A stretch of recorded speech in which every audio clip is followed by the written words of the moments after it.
Protester gets beaten in the UK Chinese consulate. US officials warn China might invade Taiwan really soon, and why the Chinese Communist Party might ban people from using the bathroom. That and more on this week's China News Headlines.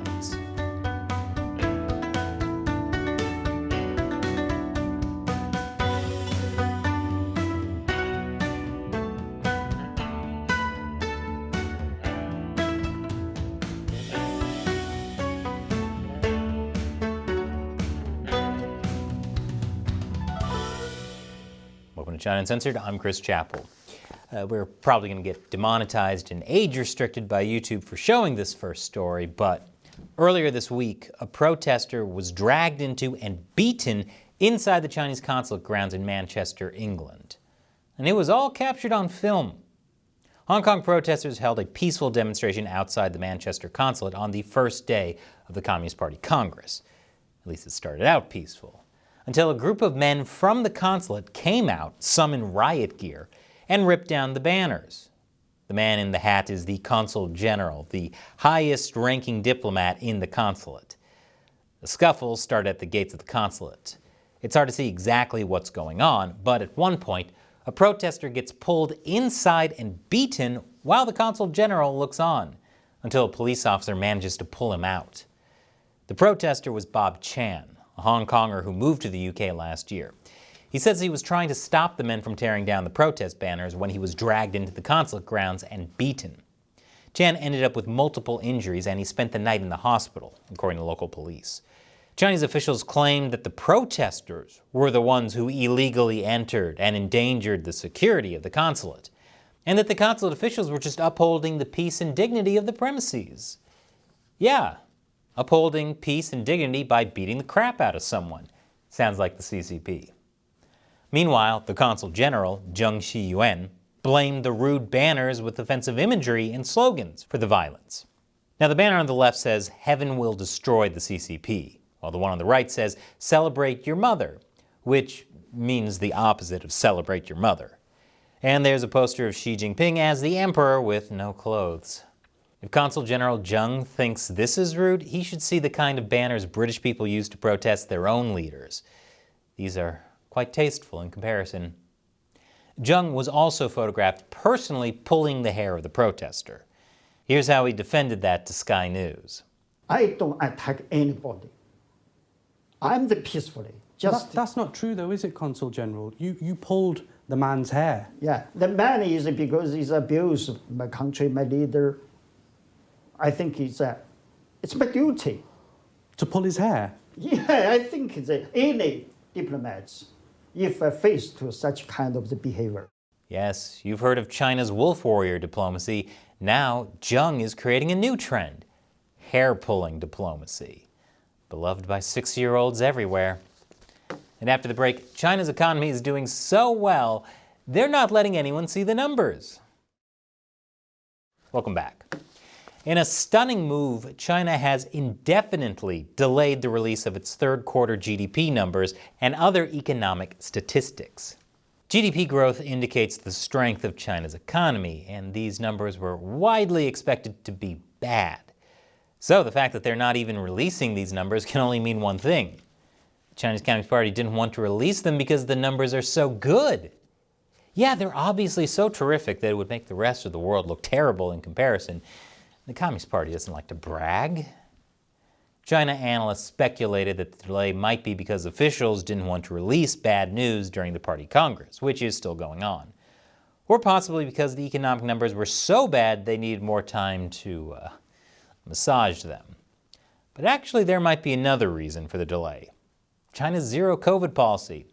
According to Bloomberg's anonymous sources, some of the officials who had to sign off on economic data last week weren't able to because they were in a zero COVID bubble for the party congress.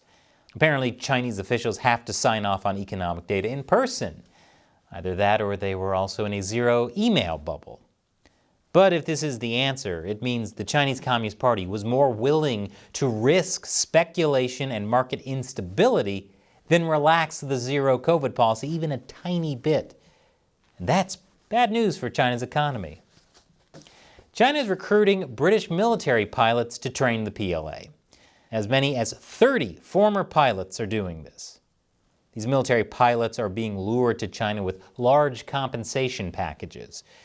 And they're training the Chinese Communist Party's military on how Western planes and pilots operate. Things that could be very useful in, say, a war over Taiwan. This is not fine. A senior official said the UK Ministry of Defence worried that the practice could threaten British national security. Really, you don't say. The Ministry of Defense has announced it's taking immediate action to stop this recruitment, such as closing the barn door after 30 horses have gotten out. It's not just the UK. Australia is now looking into whether China has also recruited their pilots to train the PLA.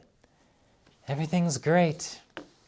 Speaking of a war over Taiwan, U.S. Secretary of State Antony Blinken says that China wants to take Taiwan on a much faster timeline. Blinken said China had made a fundamental decision that the status quo was no longer acceptable and that Beijing was determined to pursue reunification on a much faster timeline. That was during a speech at Stanford University. And then, Blinken didn't give any details on what a much faster timeline means. Way to keep people on the edge of their seats, Mr. Secretary. But Secretary Blinken isn't the only U.S. official warning about China's takeover of Taiwan this week. Admiral Michael Gilday, chief of U.S. naval operations, says China could attempt to invade Taiwan this year. Yes, this year. It's not just what President Xi says, but it's how the Chinese behave and what they do. And what we've seen over the past 20 years is that they have delivered on every promise they've made earlier than they said they were going to deliver on it. So when we talk about the 2027 window, in my mind, that has to be a 2022 window or potentially a 2023 window. I can't rule that out. I don't mean at all to be alarmist by saying that. This is me, totally not alarmed. More after the break. Welcome back. Reports of a teenager dying in COVID quarantine is causing an outcry in China. Video circulated online of Guo Jinjin, a 14-year-old girl, shaking and convulsing on a bed. Her family members shared the clips online, calling for accountability for Guo's death. They say Guo received no medical treatment at the quarantine center. Because of how China's zero-COVID quarantine works, it's not clear whether Guo even had COVID or what she died of. But she was separated in the quarantine camp from her family members who were unable to get her help. This is every Chinese person's worst nightmare, and why so many people fight against being put in quarantine camps. So naturally, there was a huge outcry online, which was quickly censored. I told you last week about this rare protest in Beijing, where one man hung banners on a bridge calling for freedom and democracy and calling to remove Xi Jinping from office. From video footage, it looks like he was quickly arrested at the scene by Chinese police. But his message has continued to spread. Posters of his banners have appeared at college campuses around the world. Activists have repeated his actions on Westminster Bridge in London, and the Chinese embassy. And what's even more remarkable is that his message is spreading in China, too, in an unexpected place: public toilets. The reason is that bathrooms are one of the very few public places in China where there are no surveillance cameras. People are getting creative. This is at a university in Nanjing. This is being called China's new toilet revolution. That's a reference to Xi Jinping's toilet revolution to modernize bathrooms across rural areas of China. Also, I can't believe that no one at Xinhua got in trouble for that solid effort of a headline. But now that people are using toilets to start an actual revolution in China, we all know what the Chinese Communist Party is going to do next. Ban people from using bathrooms. It's the anti-toilet revolution. And now it's time for me to answer a question from a China Uncensored viewer who's part of the 50 Cent Army. That's the group of fans who support us directly on Patreon or Locals. Luke King on Patreon asks, do you think the recent semiconductor restrictions on China could force China to make a move on Taiwan? Are we seeing the same thing when the U.S. embargoed all oil exports to Japan in 1940, which was a major reason that led to the Pearl Harbor attack? Good question, Luke. Biden's new semiconductor restrictions are a tough blow to the Chinese regime, but it won't push them to take over Taiwan sooner.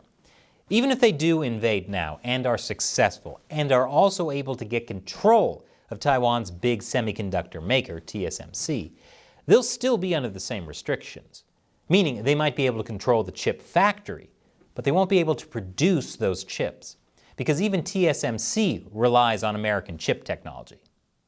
There's always talk of if the US does this or that, won't it push the CCP to take over Taiwan? And the answer is that the CCP is planning to take over Taiwan anyway. So the US just needs to keep doing what's right to stop the CCP from taking over more and more things, like manufacturing and exports. The US can't stop the CCP by appeasing them. Thanks for your question, Luke. And thank you to everyone who supports the show on Patreon. You can support China Uncensored by going to patreon.com/China Uncensored and contributing $1 or more per episode. As one of the perks, you can ask me questions that I'll answer on the show. Once again, I'm Chris Chappell. Thanks for watching China Uncensored.